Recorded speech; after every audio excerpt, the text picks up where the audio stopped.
Hello, happy Easter to everybody. I wanted to read 2 poems by George Herbert in association with the Provost newsletter, which will be issued later today. Before I do that, I just mention that the English lexicographer and essayist Dr. Johnson said that you should read as much as you possibly could when you were young, because when you're older, you won't have time. Well, I've remembered a few phrases from books I read when I was younger, and a couple of the phrases occur in these poems, which I'm going to share with you today. So George Herbert was an English clergyman who lived from 1593 to 1633. He's regarded as one of the metaphysical poets, and his writing is simple, but complex thoughts and emotions behind it. The first one I'm going to read is Affliction, number 1. When first thou didst entice to thee my heart, I thought the service brave. So many joys I writ down for my part, besides what I might have out of my stock of natural delights, augmented with thy gracious benefits.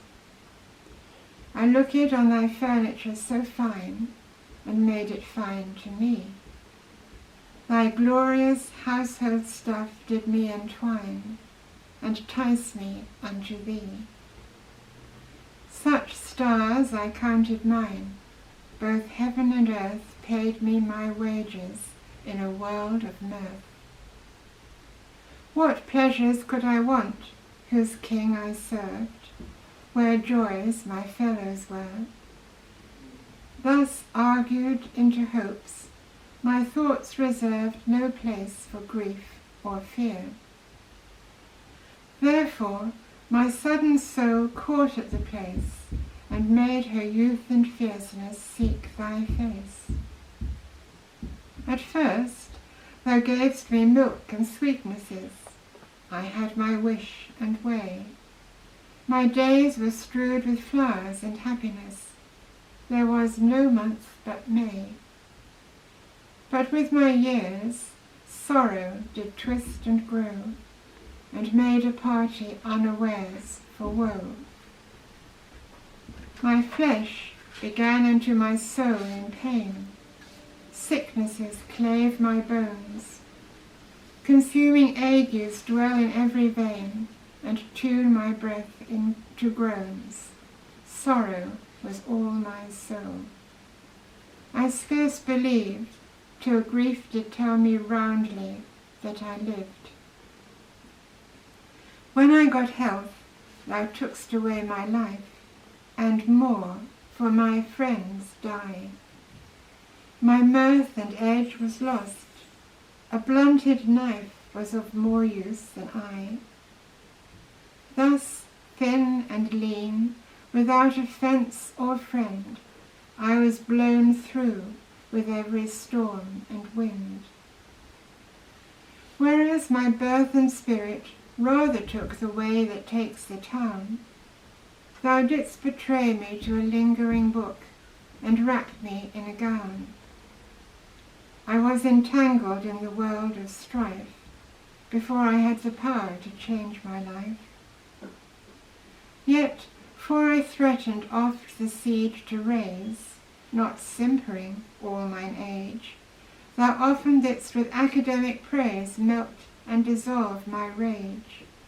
I took thy sweetened pill, till I came near, I could nor go away, nor persevere. Yet, lest perchance I should too happy be in my unhappiness, turning my purge to food, thou throwest me into more sicknesses. Thus doth thy power cross-bias me, not making thine own gift good, yet me from my ways taking. Now I am here. What thou wilt do with me, none of my books will show.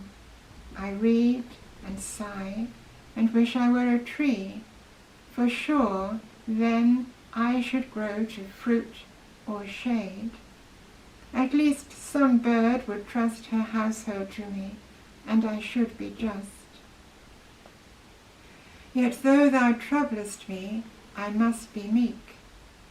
In weakness must be stout. Well, I will change the service, and go seek some other master out. Ah, my dear God, though I am clean forgot, let me not love thee, if I love thee not. And the second poem is one of his poems for Easter. It's called Easter. Rise, heart, thy Lord is risen. Sing his praise without delays, who takes thee by the hand, that thou likewise with him mayst rise. That as his death calcined thee to dust, his life may make thee gold, and much more just. Awake, my lute, and struggle for thy part with all thy art. The cross taught all wood to resound his name, who bore the same.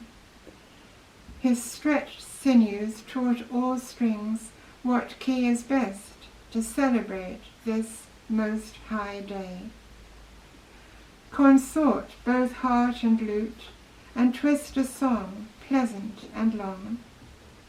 Or since all music is but 3 parts vied and multiplied, O let thy blessed Spirit bear a part, and make up our defects with his sweet art. I got me boughs of many a tree, but thou wast up by break of day, and brought'st thy sweets along with thee. The sun, rising in the east, though he give light, and these perfume, if they should offer to contest with thy arising, they presume.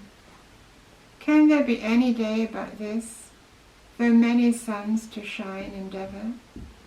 We count 300, but we miss. There is but one, and that one ever.